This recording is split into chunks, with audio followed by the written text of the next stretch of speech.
Buenas tardes, bienvenidos. En nombre del director general de Casa Árabe, Eduardo López Busquets, que no ha podido estar hoy con nosotros debido a un viaje imprevisto, tengo el placer de dar la bienvenida hoy a Casa Árabe a Fatalasi Yilmasi, secretario general de la Unión por el Mediterráneo, que desde su experiencia pasada y su labor en su cargo actual hablará de las perspectivas económicas y las oportunidades de negocio en los países árabes del Mediterráneo. Este encuentro es una de las actividades que hacemos en colaboración con la Cámara de Comercio, Industria y Servicio de Marruecos en el marco del acuerdo de colaboración que firmamos en julio y que tiene como objetivo promover y fomentar las relaciones económicas y comerciales entre España y Marruecos, el desarrollo de nuestras economías y proyectos comunes, con la realización de proyectos y actividades conjuntas de cooperación y promoción comercial y de inversión, así como de acciones de carácter informativo, formativo y sensibilización.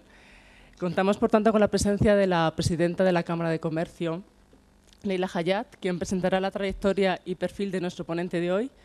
Leila, bienvenida una vez más a Casa Árabe y muchas gracias de nuevo por contribuir a consolidar con este acto la colaboración entre nuestras instituciones.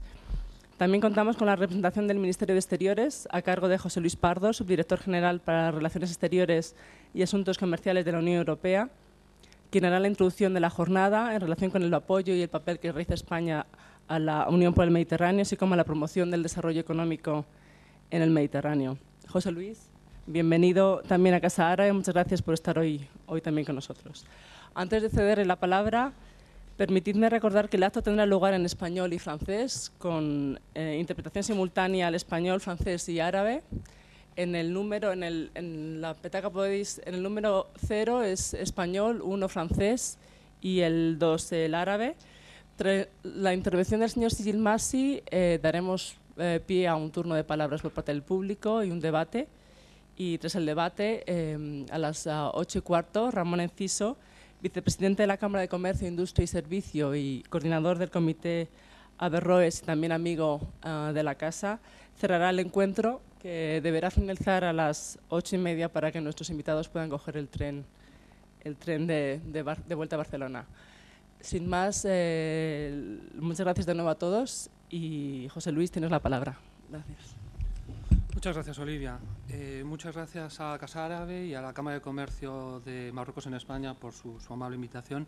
Me han pedido hacer una brevísima introducción y breve sede, exponiendo pues, algunos puntos desde el punto de vista de cómo lo vemos en el Ministerio de Asuntos Exteriores y de Cooperación de España de este tema tan interesante que se propone. Es un placer, además, estar con el embajador Yilmasi, que ha aportado una savia nueva al proyecto común de la Unión para el Mediterráneo. El tema que se nos plantea hoy como elemento fundamental de la charla de hoy, las perspectivas económicas y oportunidades de negocio en los países árabes del Mediterráneo. En primer lugar, yo diría que es un tema muy oportuno y además es muy oportuno no en cuanto al contenido, sino también en cuanto al timing de plantearlo. Teniendo en cuenta que el 2012 ha sido un año complicado en el ámbito mediterráneo, ¿no? En ambas orillas, en el ámbito de la orilla norte ha sido un año complicado en términos económicos, en términos de actividad económica, en términos de crecimiento. Todos los Estados miembros de la ribera norte del Mediterráneo, de una u otra manera, han tenido que encarar grandes retos que seguirán encarando en el futuro inmediato. Tampoco ha sido un año fácil en la orilla sur del Mediterráneo, donde se han desarrollado procesos políticos importantes, procesos electorales, procesos constituyentes, creando, dependiendo también de cada uno de nuestros socios en el sur, pues expectativas importantes, no exentas tampoco de retos. Por un lado, por tanto, en la orilla norte este año, sobre todo, retos económicos, en la orilla sur, sobre todo, retos económicos en algunos países y retos políticos. Son excepciones, como por ejemplo el caso de Marruecos, en el que ambos elementos, ¿no?, positivos se mezclan, crecimiento económico y estabilidad política. En el resto tenemos un panorama un tanto más complejo. En segundo lugar, decir que el 2012 ha sido un año complicado, pero nosotros lo vemos también como un año en el que, de forma con poco parafernalia y de forma más discreta hemos puesto semillas para actividades, fomento de la creación de empleo y de la actividad económica y comercial que deben dar frutos en el futuro inmediato. España ha aportado en ellos también en el ámbito multilateral a la Unión para el Mediterráneo, la entrada en febrero del embajador Seyid Masi, que sucede, no es una casualidad, a otro marroquí ilustre, el embajador Amrani, en el puesto de secretario general de Barcelona, ha insuflado con su perfil específico y buen conocedor de los temas económicos y de inversiones un dinamismo nuevo al proyecto de la Unión para el Mediterráneo, proyecto que tiene sus retos, sobre todo en la situación actual de dificultades de encontrar financiación internacional a los proyectos de la UPM, que estoy seguro el embajador nos comentará. En el ámbito bilateral, también aportación europeo, euromediterráneo, aportación española. La Unión Europea se ha hecho con una nueva política europea de vecindad, en la que los elementos de crecimiento económico, de fomento de la actividad, de participación en el mercado interior de la Unión Europea, están en el centro, uno de los centros de actuación futura. Esto se ha ido traduciendo también en muchos socios del sur, en renovadas fases de negociaciones, nuevos planes de acción, como es el caso de Marruecos, nuevo plan de acción del Estatuto Avanzado, nuevas relaciones privilegiadas de la Unión Europea con Túnez, organizaciones de task force con Egipto, con Jordania. La Unión Europea ha sido activa y España ha participado y ha contribuido en esa actividad. Creemos, sinceramente, que a pesar de las dificultades que todos ustedes conocen, sobre todo presupuestarias, en nuestro país, España no ha negligé nuestras relaciones históricas, tradicionales, multifacéticas con nuestros vecinos del sur. No solo en nuestra aportación, que acabo de decir, en los ámbitos euromediterráneos, tanto multilaterales como bilaterales, sino también en cuanto estrictamente hablando de política o acción exterior española bilateral. Por solo citar algunos ejemplos, bueno, yo creo que el más evidente es que hoy se encuentra el ministro con una delegación importante de empresarios y de directores de casas árabe, mediterráneo, IMF, etcétera, en Libia.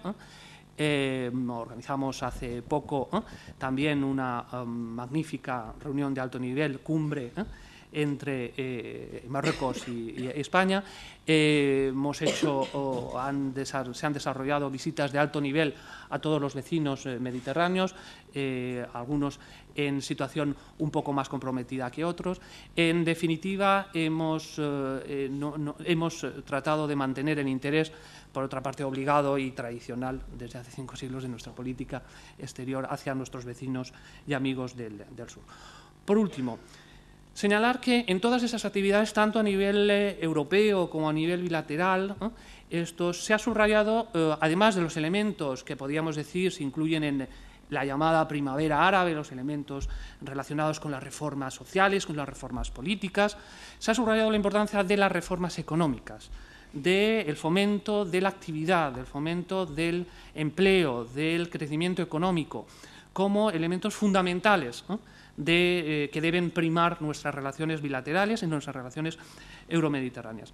No cansaré, porque son datos que ya conocemos, tenemos todavía muchas cosas que hacer, son datos que todos conocemos en cuanto a las relaciones económicas y comerciales entre la orilla norte y la orilla sur del Mediterráneo. Sabemos que a pesar de los esfuerzos hechos, muchos de ellos notables en nuestros vecinos del sur, el porcentaje, por ejemplo, de inversión directa de la Unión Europea del sur no se corresponde con este esfuerzo hecho, apenas un 3-4% de la inversión europea se dirige a los países del sur de África, del sur del Mediterráneo, perdón, del norte de África.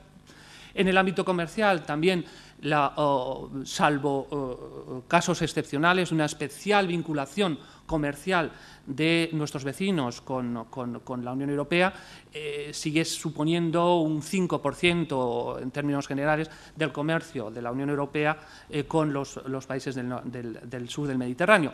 Básicamente niveles parecidos a ASEAN, cuando la distancia es mucho mayor, evidentemente, y los costes, por tanto, de transporte son muy superiores, y algo menos, un punto y medio menos que el comercio con América Latina y el Caribe. Tenemos mucho, por tanto, que hacer, tenemos muchos retos que enfrentarnos. También la situación de cada socio del sur es diferente en cuanto a su apertura económica, en cuanto a su diversificación industrial, en cuanto a la propia aplicación de acuerdos, etcétera, etcétera, acuerdos de asociación, por ejemplo, pues tenemos con la Unión Europea, tenemos países que ya han superado ampliamente el periodo de 12 años de liberalización industrial, por ejemplo, Túnez, Marruecos, etcétera, y otros que todavía su acuerdo de asociación todavía no está plenamente en vigor, por ejemplo. Por lo tanto, hay una diferencia clara en las situaciones en los socios y amigos del sur. Hacia el futuro, y con esto quiero terminar, tenemos grandes posibilidades de inversión. La inversión se fomenta teniendo esquemas claros, seguros, transparentes para generar la confianza de los inversores extranjeros. Por parte de la Unión Europea, con el nuevo Tratado de Lisboa, el artículo 207 establece que las inversiones, el respeto a las inversiones, la protección de inversiones pasa a ser competencia exclusiva de la Unión Europea. Justamente antes de ayer, el Parlamento y el Consejo aprobaron por fin el reglamento de ejecución de este artículo 207, que establece con claridad cuáles son las competencias de los Estados miembros, aquellos sobre todo que ya tienen acuerdos de protección recíproca de inversiones, y las nuevas competencias de la Unión Europea. Pero también es un esfuerzo que deben hacer los vecinos del sur, algunos de ellos muy avanzados en sus esfuerzos, algunos otros tienen quizá que acelerar estos esfuerzos para acercar un poco sus estructuras productivas al interés de los inversores europeos. Y en el ámbito comercial, y con esto acabo, tenemos una nueva ventana de oportunidad que se nos abre saben ustedes que la política comercial es una política exclusiva de la Unión Europea, es una competencia exclusiva de la Unión Europea en la que los Estados miembros no tienen capacidad de actuar en los ámbitos comerciales estrictos. Bien, se nos abre una ventana de oportunidad con la nueva oferta de la política europea de vecindad, los llamados en inglés, porque está acuñado así, los DCFTA, los Deep and Comprehensive Free Trade Areas, es decir, unas áreas profundizadas y reforzadas de libre comercio. No estamos hablando de un acuerdo, estamos hablando de un área que permitirá a los vecinos que quieran y que estén dispuestos a hacer las reformas suficientes para ello, participar en el mercado interno de la Unión Europea. Oferta que evidentemente satisfará más a aquellos países, a aquellos vecinos del sur, que más de hecho, ya están implicados en la economía, en el comercio con la Unión Europea. Y en este sentido, felicitarnos porque acabamos el año pasado bien con la aprobación de los mandatos negociadores de este tipo de nuevas áreas con 4 socios del sur, y acabamos quizá este año todavía mejor al haber aprobado el Consejo de Asuntos Exteriores, Comercio, en su vertiente comercio, el 29 de noviembre pasado, el inicio de negociaciones de este acuerdo de libre comercio profundizado con Marruecos. Marruecos se convierte así en líder, en espejo en el que, de la vecindad sur, en espejo en el que los demás socios y los demás vecinos del sur deberán fijarse en unas negociaciones que serán largas, porque la naturaleza y sobre todo la ambición del acuerdo, no estamos hablando de simplemente un bis del acuerdo de asociación, o no estamos hablando de liberalización limitada, estamos hablando de una liberalización amplia que incluya servicios, que incluya establecimiento, que incluya bienes industriales, que ya tenemos la zona de libre cambio, de todas las mercancías, del máximo nivel de mercancías, en un año además que hemos avanzado mucho en esa liberalización, en cuanto a Marruecos respecta, con liberalizaciones importantes de productos agrícolas transformados y pesqueros. Con esto acabo, gracias por la invitación de nuevo y estamos deseando de oír al embajador Seguimas. Gracias.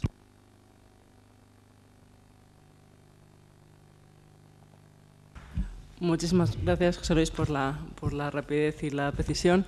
Cedo la palabra a Leila Hayat, presidenta de la Cámara de Comercio, de Industria y Servicios de Marruecos. Muchas gracias.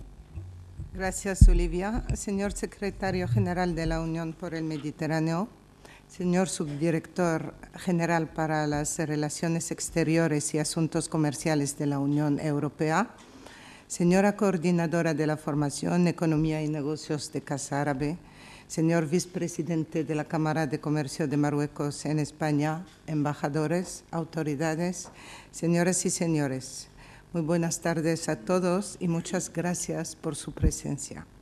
Es para mí un motivo de gran satisfacción estar hoy aquí ante todos ustedes por distintos motivos.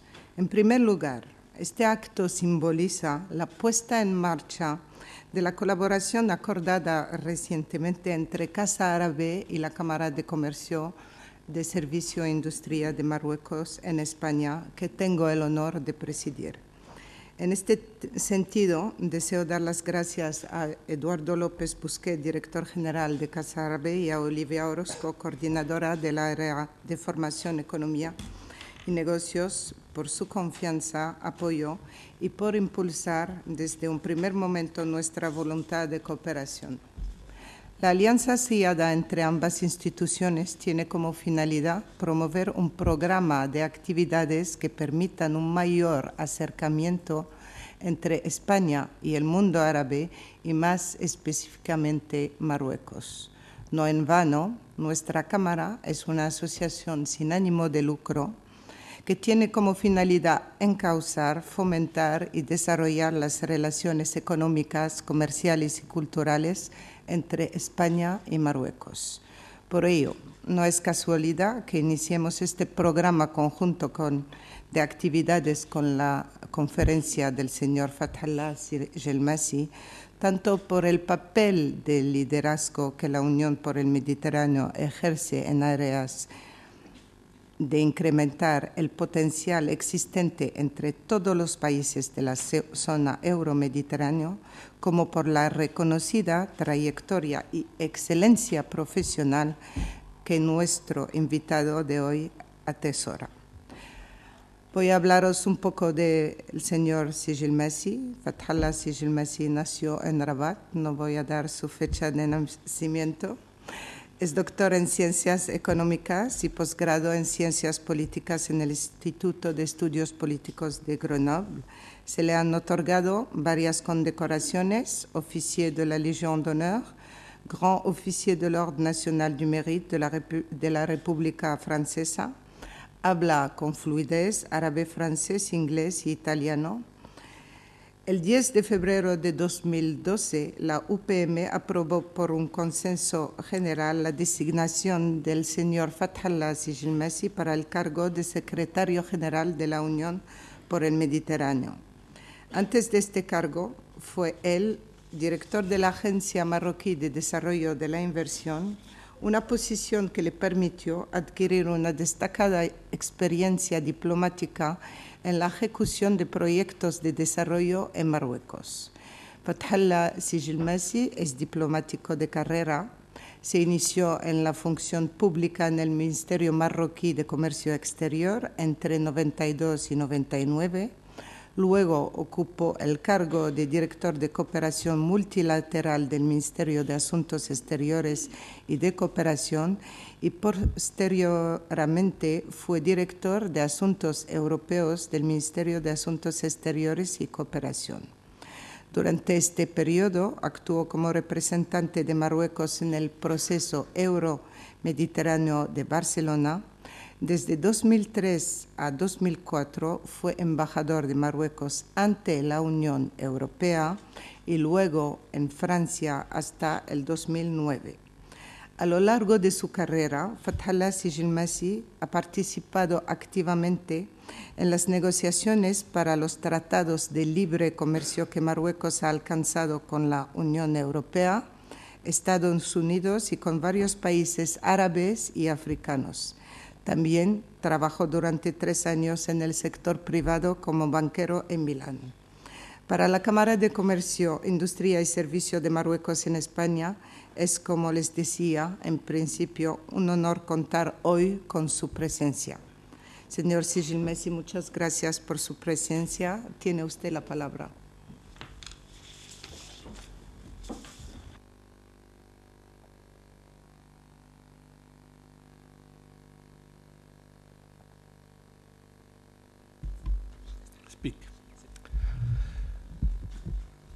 Bonsoir. Buenas tardes a todos. Les voy a hacer una presentación en francés, Todavía no podemos alargar la lista de los idiomas que hablo. No podemos todavía añadir el castellano, aunque me estoy empeñando en dominar este idioma y espero que dentro de unos meses pueda hacer una intervención similar en español. Para mí es una obligación. Muchísimas gracias. Muchísimas gracias a Casa Árabe por su invitación. Muchas gracias al director general. Muchas gracias a la señora Orozco, a la Cámara de Comercio. Muchas gracias a mis colaboradores del Ministerio de Asuntos Exteriores español. Muchas gracias por su invitación, por organizar este evento y por darme la oportunidad de presentarles lo que son las oportunidades de negocios dentro del mundo árabe y las oportunidades que habrá en un futuro. También quiero agradecer a todas las personas que asisten a esta presentación, a los embajadores del mundo árabe presentes aquí hoy, que quiero saludar respetuosamente y que también quiero agradecer por la molestia de venir aquí. También quiero agradecer la presencia de todas las personas, amigos, colaboradores presentes aquí hoy. Es un placer volver a verles en esta ocasión. Cuando la Cámara de Comercio y su presidenta Leila Hayat me ha dicho que viniese, que me ha dado la instrucción de venir a hacer esta presentación, he dicho que sí, primero porque no tenía otra opción, pero sobre todo porque también quería apoyar la iniciativa de la Cámara de Comercio de reciente creación, que ya ha demostrado ampliamente ser una herramienta importante para el desarrollo de las relaciones de negocios, en este caso entre Marruecos y España, y de forma general entre España y el mundo árabe y de forma más general dentro del espacio euromediterráneo. Es pues con una gran convicción que estoy aquí hoy para apoyar esta Cámara de Comercio, a la que he solicitado ser miembro. Espero que me acepten dentro de sus estatutos, porque creo que este tipo de iniciativa es muy importante y necesaria para que progresen las cosas. Creo que hoy, y por ahí quiero empezar, es decir que hoy en día necesitamos realmente, y es una necesidad imperiosa, de realizar, hacer cosas, realizar concretamente proyectos. Es algo realmente imperativo. Creo que nuestra región ha conocido muchísimos discursos, manifestaciones de buena voluntad, y yo creo que hoy en día ha llegado el momento de hacer cosas, aunque sean graduales, progresivas. Tenemos que tomar acciones, tenemos que progresar y avanzar, y eso es lo que quiero presentarles hoy. Voy a empezar con una anécdota que es la siguiente. El presidente de un gran grupo internacional, no voy a decir el nombre, ha enviado a dos comerciales para que viesen cuáles eran las posibilidades de negocios en determinados países que tampoco voy a nombrar. Y recibió las dos respuestas siguientes después de varias semanas de exploración del mercado. El primero le contestó: no he encontrado nada, no hay nada que hacer. Y el segundo: no he encontrado nada, está todo por hacer. Y creo que esta anécdota es importante para empezar esta presentación, para ver cuál es el sentido de las oportunidades que existen hoy en día en esa parte del mundo. Si tuviese que empezar con una constatación, diría que La situación económica del mundo árabe presenta muchísimas oportunidades de negocios para Europa. Oportunidades que no solo están ahí porque tradicionalmente los países del Mediterráneo, del mundo árabe, han constituido un mercado de exportación de primer plano para las empresas europeas en general y españolas en particular, sino también porque las evoluciones del sur hacen que la valoración de las oportunidades que existen sea aún más importante. En el norte tenemos una crisis económica, una crisis financiera importante, que creo que es una crisis estructural y que en realidad pone de manifiesto un elemento importante, que es la necesidad de competitividad de las empresas europeas, que no solo se mide en relación con una perspectiva geográfica restringida, que sería el área del Mediterráneo, sino de cara a la competencia internacional en general, de cara a otras regiones del mundo, como puede ser Asia o América, y de cara a este mundo globalizado. Las empresas europeas tienen que medir sus capacidades de aumentar su competitividad. Dentro de este contexto, los países del sur del Mediterráneo representan una opción importante para consolidar la competitividad de las empresas europeas. Se podrían nombrar muchísimos ejemplos.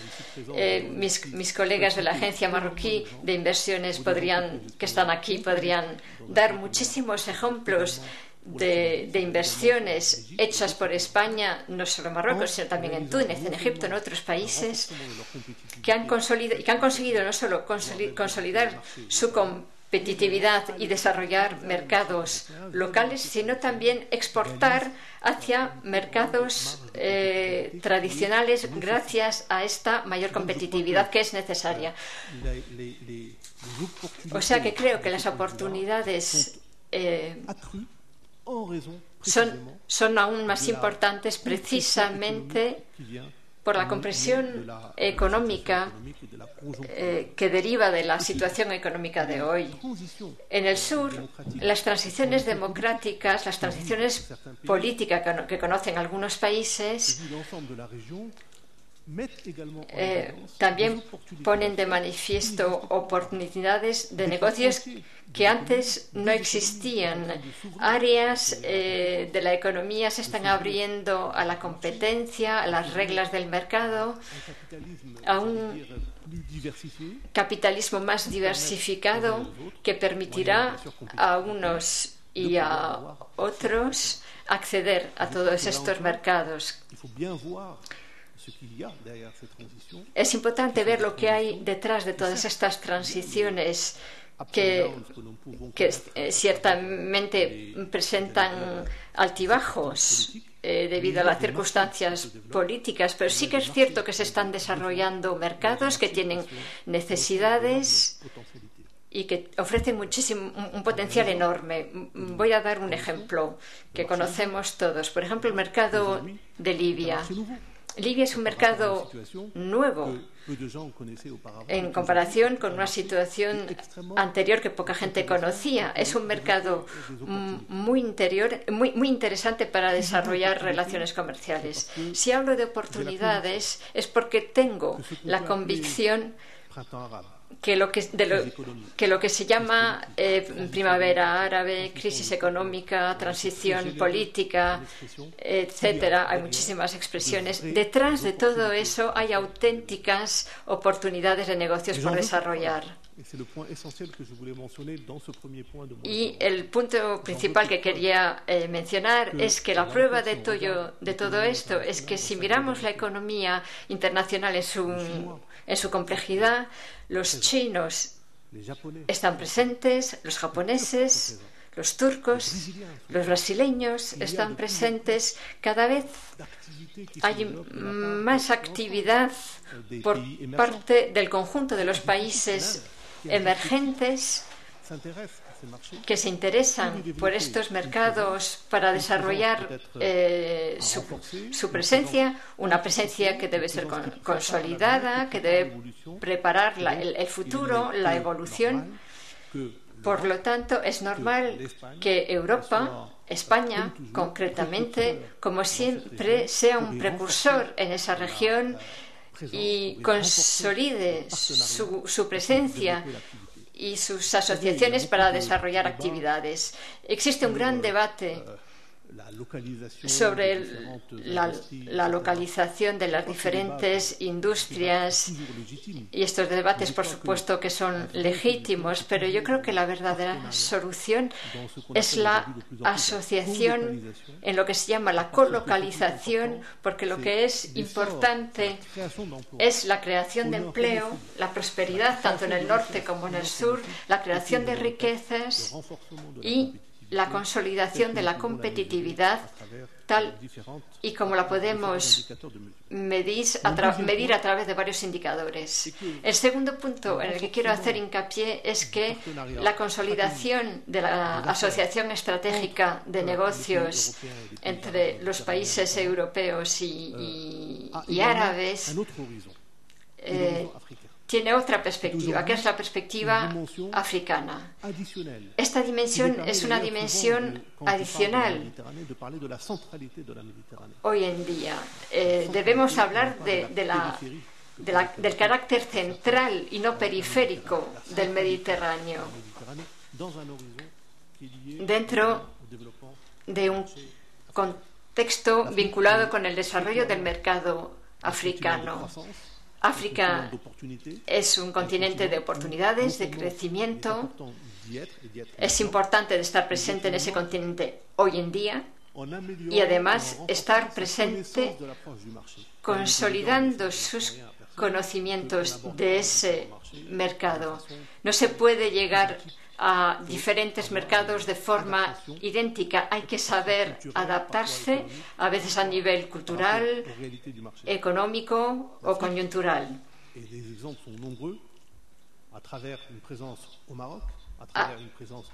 A través de una presencia en Marruecos, en Túnez, en Egipto, constituye la mejor manera de acercarse al continente africano. ¿Por qué? Porque existen relaciones históricas, culturales, religiosas entre lo que es el norte de África y el África subsahariana. Y hoy en día, si quiere llegar a estar uno presente en cualquier mercado africano, ahí estarán los turcos, los chinos, los indios, los brasileños, que ellos también quieren aprovechar esos mercados, porque este es el momento oportuno para entrar en ese mercado y poder desarrollar allí su presencia y el desarrollo de su actividad. Lo digo de forma muy contundente. Marruecos, y yo he trabajado a título personal sobre este tema, está muy presente en el continente africano en general. Por ejemplo, Maroc Telecom, la compañía Royal Air Maroc, compañías de seguros, privilegiando siempre la colaboración con empresas europeas. Y espero que este modelo se desarrolle no solo con empresas europeas en general y no solo con Marruecos, sino también con otros países como Túnez, por ejemplo, para que haya un movimiento global que permita integrar ese dinamismo de crecimiento en África a nivel euromediterráneo.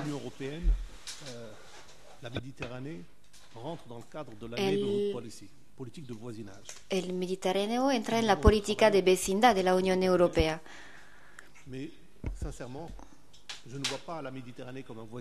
Pero para mí, el Mediterráneo no es un vecino. El Mediterráneo tiene un carácter central en una visión que incluye África, como lo acabo de explicar. El tercer punto de mi ponencia se refiere al modo con el que la UPM puede apoyar a las empresas. au-delà de toutes les réflexions, j'allais dire philosophiques pour être un peu provocateur. Más allá de cualquier reflexión, digamos, filosófica sobre el pasado de la UPM, lo que hay que tener en cuenta es el nuevo impulso de la UPM. Tenemos una voluntad afirmada y los embajadores aquí presentes pueden testificar, atestiguar de esta voluntad. Hay una voluntad en el norte como en el sur de dar un nuevo impulso, porque como lo digo, si no existe la UPM, si no existiera, hoy habría que crearla. Es una institución legítima, necesaria, y eso es más flagrante hoy todavía.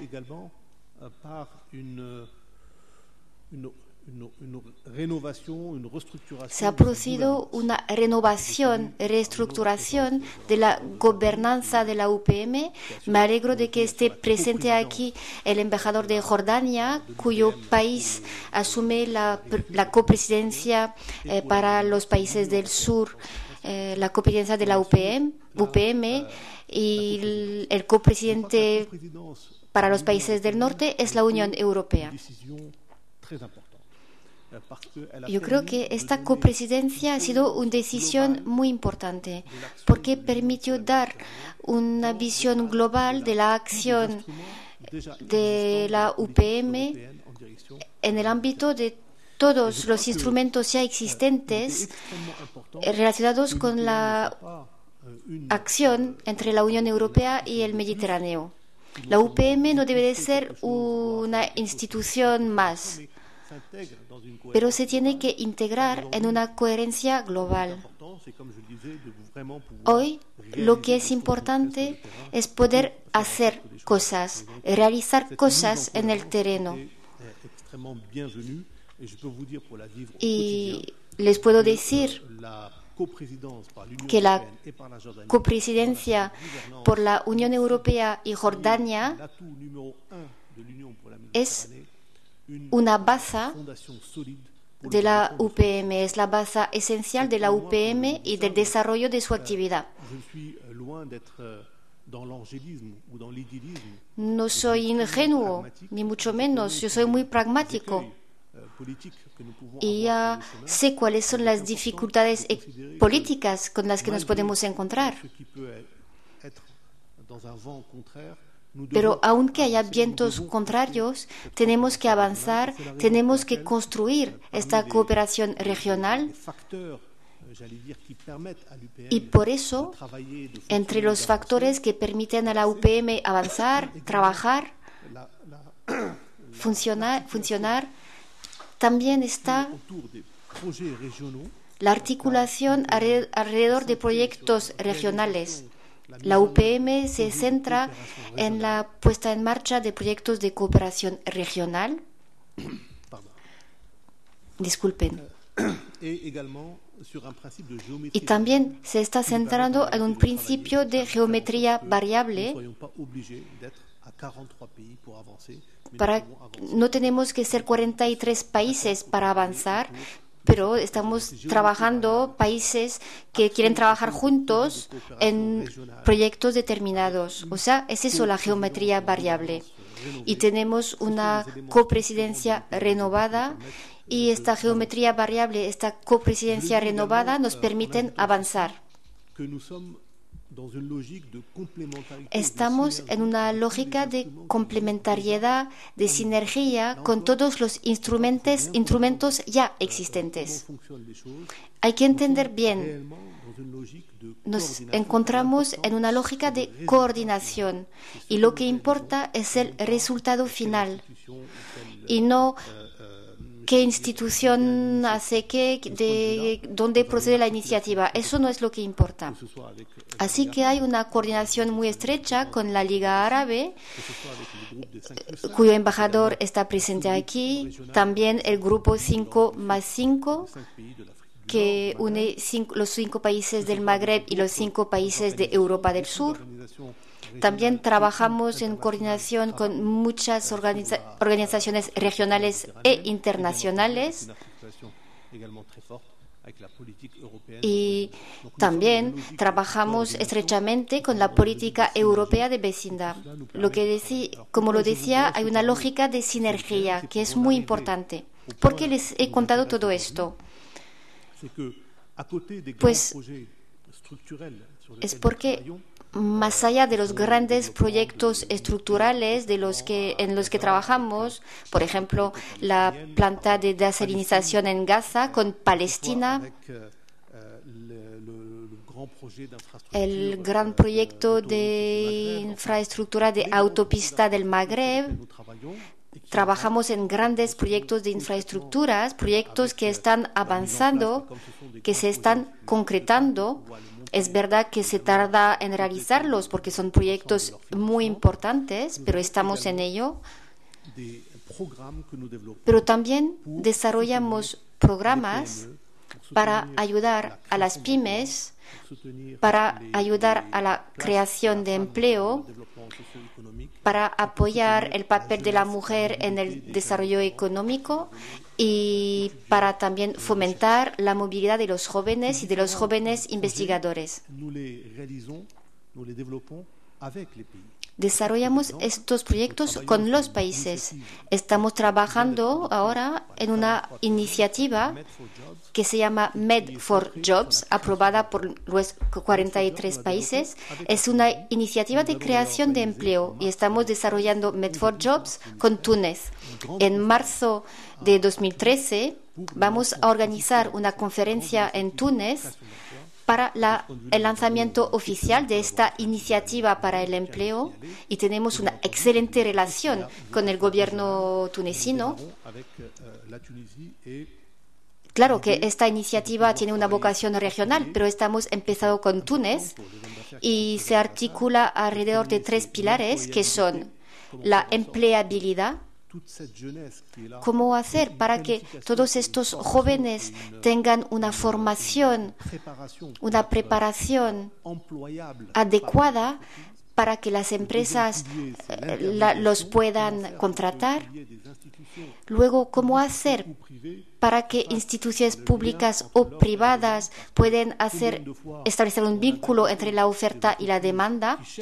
Porque muchas veces hay empresas que quieren contratar y por otra parte hay jóvenes que no saben dónde trabajar. Así que lo que se necesita es una intermediación para que estos jóvenes y estas empresas se conozcan. Y el tercer pilar es la creación de empresas. Muchas veces en los países del sur, el primer reflejo de los jóvenes es trabajar por cuenta ajena y muchas veces ser funcionario, pues queremos darles la conciencia de que pueden crear empresas, que pueden ser autónomos, crear empresas y a lo mejor incluso contratar a más personas. El proyecto Med for Jobs es un proyecto clave de la UPM. Lo hemos trabajado con Túnez, con el Reino Unido y queremos seguir desarrollando este proyecto y más proyectos. También en el ámbito del 5+5, cuando la cumbre del 5+5 en Malta, que tuvo lugar en octubre pasado, de hecho estuvo presente el jefe del gobierno español y hemos decidido lanzar un encuentro 5+5 de los emprendedores y de los empresarios, porque lo que queremos hacer es acercar entre sí las pymes de los distintos países, en este caso de los países de los 5+5, pero claro, nuestro objetivo es luego ampliar la iniciativa a todos los países de la UPM. El cuarto punto que quería abordar tiene que ver con la importancia de la integración regional en el Mediterráneo. El nivel de integración regional, lo voy a decir claramente, es totalmente inaceptable hoy en día. Este nivel de integración regional es uno de los más bajos en el mundo. no hemos conseguido alcanzar un nivel aceptable de integración regional. Podemos hacer transiciones democráticas, podemos implementar la buena gobernanza, podemos poner en marcha reformas, pero los puntos de crecimiento necesarios para crear la tasa de crecimiento necesaria para dar empleo a los jóvenes, reducir el paro, esto se conseguirá solo a través de una integración regional más sólida. La integración regional está en el corazón de todo lo que queremos promover. La UPM no trabaja en cuestiones bilaterales porque estas cuestiones ya están integradas en muchos mecanismos, España-Marruecos, España-Túnez. Estos países no necesitan la UPM para trabajar juntos. Pero la integración regional es lo que da su razón de ser a la UPM. Y eso es cuanto más evidente que tenemos que desarrollar dicha integración regional. Sé también que la Liga Árabe trabaja en esta dirección y trabajamos juntos para desarrollar esta integración regional. Tengo que ir rápido porque no quiero perderme el tren, pero quería concluir con 2 puntos rápidamente y luego, claro, contestaré sus preguntas con mucho gusto. El sector privado es importante, es otro punto que quería abordar. Yo creo que en el proceso de Barcelona había un punto débil. El proceso de Barcelona tenía muchos méritos, de hecho yo participé también en el desarrollo del proceso de Barcelona, como lo dijo Laila. Pero tenía un punto débil. Porque el proceso tiene que ser mucho más inclusivo, es decir, incluir al sector privado, la sociedad civil, las ONGs, los diputados, todo lo que hace la fuerza y la dinámica de un país.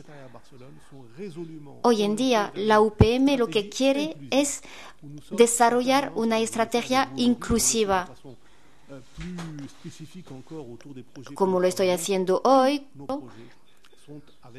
Hay una interacción fuerte con la sociedad civil, con los parlamentarios, con el sector privado. Así es como queremos trabajar y así es como vamos a avanzar concretamente. Y luego no podría concluir sin abordar este 5.º punto. Yo creo que hay que rendir un gran homenaje al papel de España en las cuestiones mediterráneas. España siempre ha sido un país pionero, un motor en las cuestiones mediterráneas y euromediterráneas. Y la UPM recibe un apoyo integral de España y eso es fundamental para nosotros.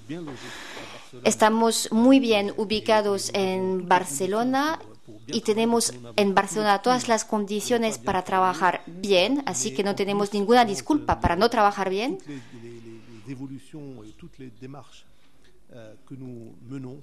Pero además, siempre beneficiamos del apoyo de España en nuestras actividades y el apoyo de España es fundamental, es estratégico.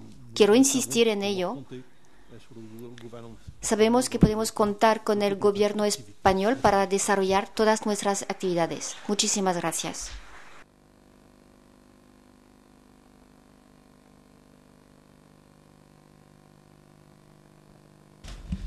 Muchísimas gracias, señor Sigilmasi, sobre todo por atenerse al tiempo. Tenemos 15 minutos para preguntas. Les rogaría que fueran breves y que se presentaran brevemente y que luego la pregunta fuera, si puede ser también breve. Una pregunta. Embajador.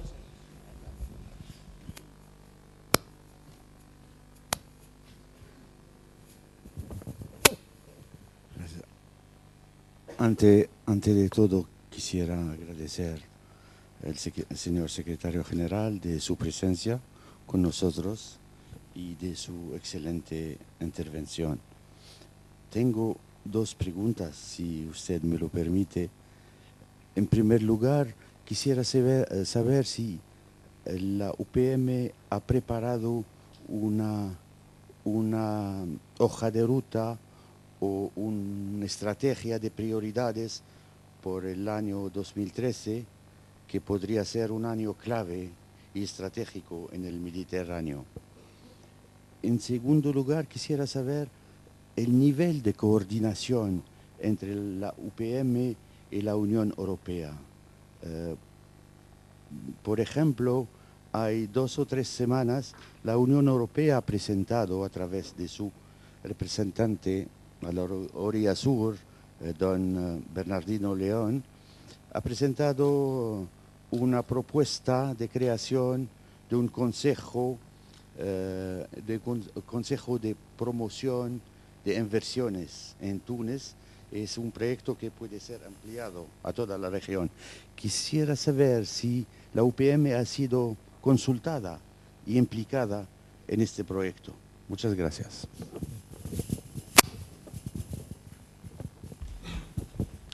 ¿Alguna otra pregunta? Allá al fondo.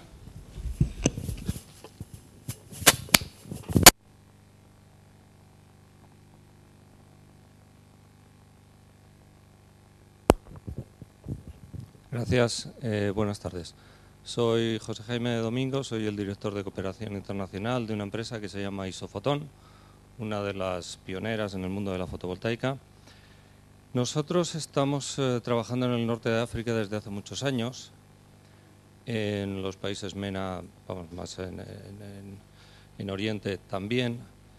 Y hay una cuestión que, además de lo que son las ventanas de oportunidades que más o menos conocemos y que se pueden ampliar durante estos últimos años, se han estado ampliando, hay una cuestión que, digamos, tenemos muy en cuenta para mal, voy a ser muy claro, y es la seguridad jurídica.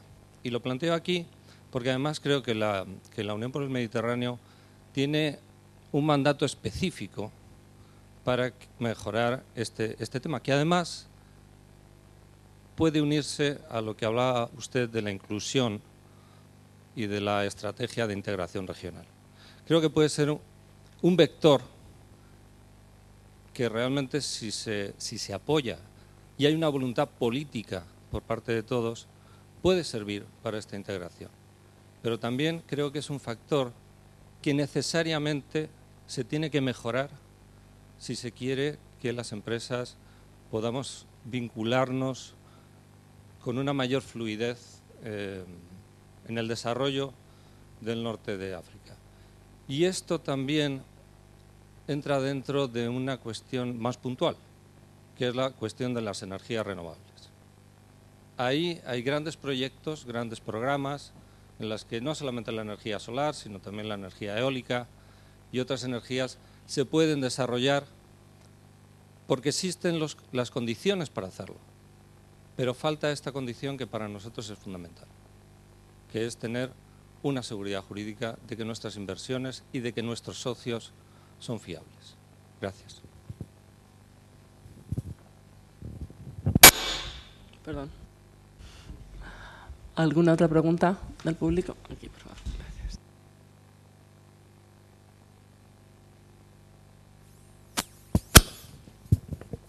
Buenas tardes, secretario general. Enhorabuena por su intervención.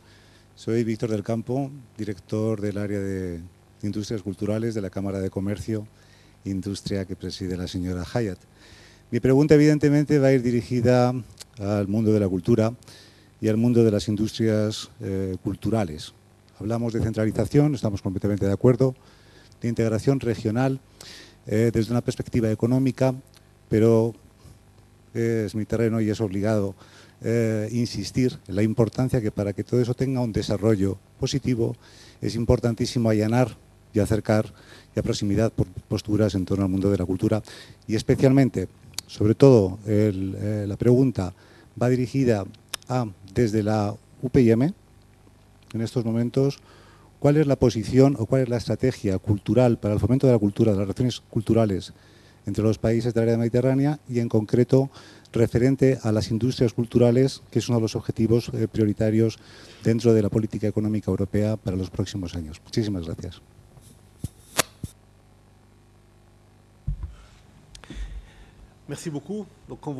Muchas gracias. Como lo pueden comprobar, estoy mejorando mi comprensión del español, pero todavía me tengo que expresar en francés. Gracias por sus preguntas. Señor embajador, en cuanto a la hoja de ruta 2013, estamos trabajando con un plan de acción. Un plan de acción que acabamos de aprobar hace 3 semanas. El 4 de diciembre de 2012 nos reunimos en Barcelona. De hecho, estaba presente el señor embajador.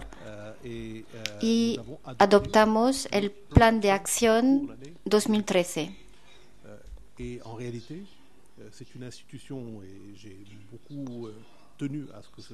Yo quise que estemos en una lógica de gobernanza interna basada en un plan de acción concreto, con un presupuesto que corresponda a este plan de acción y con unos procesos internos transparentes. Este plan de acción está a su disposición, de hecho está en su capital, que la aprobó con nosotros. Este plan de acción se apoya, lo que persigue es finalizar los grandes proyectos de infraestructuras.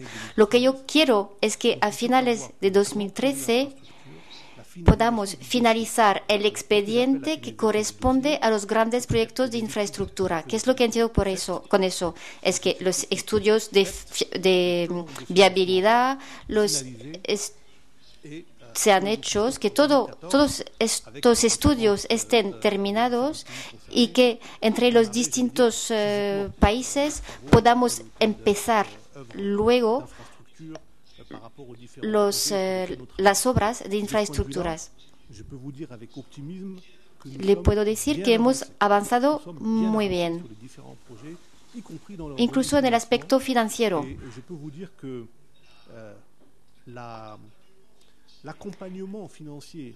La financiación que estamos recibiendo para estos proyectos es un buen indicador que refleja la voluntad política y también el progreso de los trabajos. El Banco Mundial, el BEI, la BRD, el BRD, el Banco Africano de Desarrollo, el Banco Islámico de Desarrollo nos ayudan, y también el sector privado y los gobiernos. En la segunda mitad de 2012 recibimos financiación del sector privado para proyectos de la UPM. Antes eso no se hacía, pero hoy en día estos proyectos tienen ya carta de naturaleza, tienen credibilidad. Hemos recibido financiación de países a los que no habíamos pensado, como por ejemplo Noruega. Noruega se mostró muy interesada y está participando en la financiación de algunos proyectos. Y Noruega no es miembro de la UE y no es miembro de la UPM. Claro, a nivel institucional hay países miembros, pero para nuestros proyectos podemos trabajar con países que no son miembros de la UPM, y es el caso de Noruega. También recibimos financiación de Suecia para otro de nuestros proyectos. O sea que el sector privado, distintos países interesados y luego financiación de organizaciones internacionales, todo esto interviene. Y también trabajamos con los países del Golfo. La segunda parte del plan de acción tiene que ver con los 3 programas de los que hablé, es decir, el empoderamiento de las mujeres en el desarrollo socioeconómico, la movilidad de los jóvenes, en especial los estudiantes, y luego el tercer programa, Med for Jobs, que estamos implementando en Túnez. La hoja de ruta es muy clara.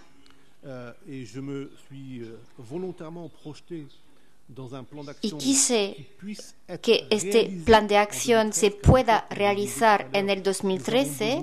Es eso lo que yo quería, porque como lo decía, tenemos que hacer. Ustedes como países miembros son mis jefes y no necesitan a un secretario general de la UPM que hable, que haga muchos discursos. Quieren un secretario general que actúe de verdad. Y estamos en esta lógica.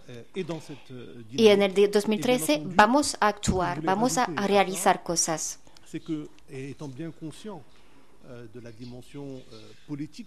Soy consciente de que el objetivo final más noble de nuestra labor es la dimensión política.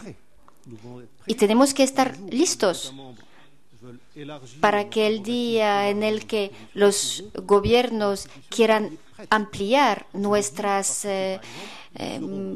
competencias, pues tendremos que estar listos. Porque, por ejemplo, podremos intervenir económicamente en Siria. Siria es un país de la UPM, es un país miembro de la UPM, pero cuando las condiciones en Siria estén reunidas, estaremos listos para desarrollar allí proyectos para la reconstrucción de este país. Somos muchos los que trabajamos en las cuestiones árabes, euromediterráneas. Y como lo decía, el nivel de coordinación es bueno. Siempre se puede mejorar. Y de hecho, vamos a intentar mejorarlo. Pero ya es bueno este nivel de coordinación. Queremos desarrollar todavía más esta colaboración. De hecho, esto se dijo en la cumbre 5+5, que tendió muchas puentes con la UPM, y eso fue muy importante. El hecho de que la Unión Europea sea copresidenta de la UPM también es importante. O sea que el nivel de coordinación es bueno, pero todavía se puede mejorar. Luego, como les decía, no trabajamos únicamente en el ámbito bilateral. Si se nos solicita, porque a nivel regional podemos acompañar los intercambios a nivel bilateral, pero esto no es nuestra primera competencia. Dentro de poco voy a encontrarme con un representante de su empresa, así que contestaré más concretamente cuando me encuentre con su empresa, pero está claro que la seguridad de las inversiones es algo necesario y puedo decirle que todos los países del sur del Mediterráneo están haciendo esfuerzos para garantizar la seguridad de las inversiones. Son esfuerzos muy importantes. No hay que despreciar estos esfuerzos, no hay que infravalorarlos. Hay que reconocer estos esfuerzos. Siempre se pueden mejorar, siempre se pueden hacer reformas en el norte como en el sur. Pero quiero insistir, porque yo trabajé mucho en el tema de la seguridad de las inversiones, y no solo en Marruecos, también en la OCDE, donde hay un programa para la seguridad de las inversiones, y le puedo decir que los esfuerzos son enormes. Cuando estábamos en Egipto, hablamos de este tema. Cuando estuvimos en Egipto, el gobierno tunecino también está muy comprometido. Hay mucho compromiso de parte de los gobernantes para garantizar la seguridad de las inversiones extranjeras. La energía renovable, claro, es un eje fundamental de la UPM. Eso forma parte del ADN de la UPM, ya que en la Declaración de París, en julio de 2008, se abordó la cuestión del Plan Solar Mediterráneo y, de hecho, estamos preparando una reunión sobre energías renovables antes del fin de 2013. Y en 2013 vamos a adoptar el Plan Solar Mediterráneo, así como proyectos pilotos, y espero que Isofotón participará activamente a estos proyectos, porque le digo yo también, hay que invertir en los países para desarrollar proyectos pilotos, y tanto los gobiernos como la UPM estaremos a su lado para asegurarnos de que todo sale bien. En cuanto a su pregunta, señor, es importante. En cuanto a la Fundación Annalint, que está en Alejandría, que se encarga de la cultura, trabajamos bien con la Fundación Annalint, pero todavía se puede mejorar. Trabajamos juntos, codo a codo. La Fundación Annalint, entre el 4 y 7 de abril, va a organizar un gran encuentro, un foro de sociedad civil. Somos socios de la Fundación Annalint para este encuentro, y está claro que si hay proyectos de cooperación entre industrias culturales que puedan generar empleo, entonces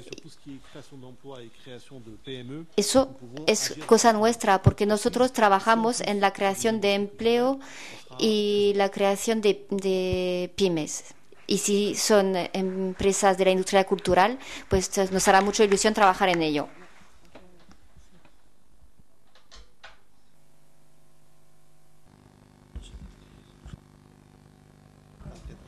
Lo siento, es que me piden que cierre ya. Esperamos que contemos con la presencia del señor Sigel Massi en otro momento. Todos los temas que han tratado son temas con los que nosotros también estamos trabajando desde las industrias culturales, que esperemos que sea todas nuestras actividades con la Cámara, a las infraestructuras, las renovables o el empleo juvenil. Así que esperamos poder contar con el señor Sigel Massi en el futuro para que puedan también abrir debate y surjan más cuestiones y preguntas. Sin más, doy las palabras al señor Ramón Enciso para que pueda cerrar el acto. Muchas gracias. Bueno, lo de hablar el último y además a punto de perder el tren obliga a ser rápido. Yo quiero, en nombre de la Cámara, primero pues felicitarme por la brillantez con que el señor Sigel Massi nos ha planteado los problemas que nos interpelan a todos en este momento de manera singular, en un momento de crisis en Europa, de la profundidad de la que estamos padeciendo, donde el sur parece la parte débil frente a la norte. La obligación de los países mediterráneos de tirar de la atención hacia el sur parece obligada. Yo creo que eso es una primera reflexión que la ha hecho muy clara. A mí me gusta mucho un tema que él ha señalado. Estamos en el momento de los hechos y no en el momento de los proyectos. Hemos dado muchas vueltas alrededor del Mediterráneo. El Mediterráneo interesa sobre todo a los países mediterráneos. Tenemos que luchar por el Mediterráneo como fuerza y como punto central en el mundo actual, porque el peso cultural nos apoya y porque además la realidad económica nos va a llevar allí. El señor Sigel Massi ha señalado con claridad que la oportunidad no es solo norte de África, la oportunidad es África. Europa tiene que abrirse a las oportunidades que nos ofrece el continente hermano, y yo creo que la puerta para entrar, que duda cabe, son los países del norte de África, que son nuestros vecinos, que son nuestros compañeros culturales durante tantísimos siglos. Yo quiero pues felicitarme y agradecerle a él en primer lugar su presencia, y agradecer la presencia a los señores embajadores, al representante del Ministerio de Asuntos Exteriores, a la Casa Árabe por acogernos y a todos ustedes por su participación. Y en nombre de la Cámara de Comercio, decir que nosotros estamos a su servicio y a su disposición para trabajar en todo lo que el señor Sillermasi nos ha señalado, poner nuestro granito de arena y que estamos a disposición de todos ustedes para facilitar y ayudar en las relaciones económicas entre España y Marruecos, entre España y el norte de África. Muchísimas gracias.